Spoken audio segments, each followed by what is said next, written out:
بسم اللہ الرحمن الرحیم۔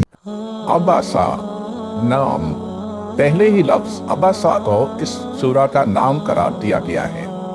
زمانہ نزول، مفسرین و محدثین نے بالاتفاق اس سورہ کا سبب نزول یہ بیان کیا ہے کہ ایک مرتبہ رسول اللہ صلی اللہ علیہ وسلم کی مجلس میں مکہ معظمہ کے چند بڑے سردار بیٹھے ہوئے تھے اور حضور صلی اللہ علیہ وسلم ان کو اسلام قبول کرنے پر آمادہ کرنے کی کوشش فرما رہے تھے۔ اتنے میں ابن ام مکتوم نامی ایک نابینا حضور صلی اللہ علیہ وسلم کی خدمت میں حاضر ہوئے اور انہوں نے آپ سے اسلام کے متعلق کچھ پوچھنا چاہا۔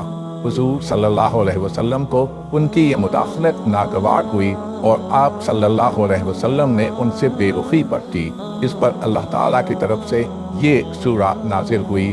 اس تاریخی واقعے سے اس سورہ کا زمانہ نزول بآسانی متعین ہو جاتا ہے۔ اولاً یہ بات ثابت ہے کہ حضرت ابن مکتوم بالکل ابتدائی دور کے اسلام لانے والوں میں سے ہیں۔ حافظ ابن حجر اور حافظ ابن کثیر تصریح کرتے ہیں کہ اسلم بمکہ قدیما اور ہوا ممن اسلم قدیما، یعنی یہ ان لوگوں میں سے تھے جو مکہ معظمہ میں بہت پہلے اسلام لائے تھے۔ ثانیاً حدیث کی جن روایات میں یہ واقعہ بیان کیا گیا ہے ان میں سے بعض سے معلوم ہوتا ہے کہ اس وقت وہ اسلام لا چکے تھے اور بعض سے ظاہر ہوتا ہے کہ اسلام کی طرف مائل ہو چکے تھے اور تلاش حق میں حضور صلی اللہ علیہ وسلم کے پاس آئے تھے۔ حضرت عائشہ رضی اللہ عنہا کا بیان ہے کہ انہوں نے آ کر عرض کیا تھا، یا رسول اللہ ارشدنی، یا رسول اللہ مجھے سیدھا راستہ بتائیے۔ ترمذی، حاتم ابن حبان، ابن جریر، ابو یعلا۔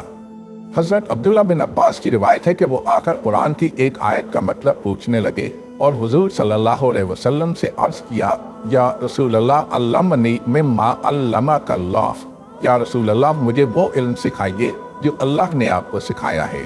ابن جریر، ابن ابی حاتم۔ ان بیانات سے معلوم ہوتا ہے کہ وہ حضور صلی اللہ علیہ وسلم کو خدا کا رسول اور قرآن کو خدا کی کتاب تسلیم کر چکے تھے۔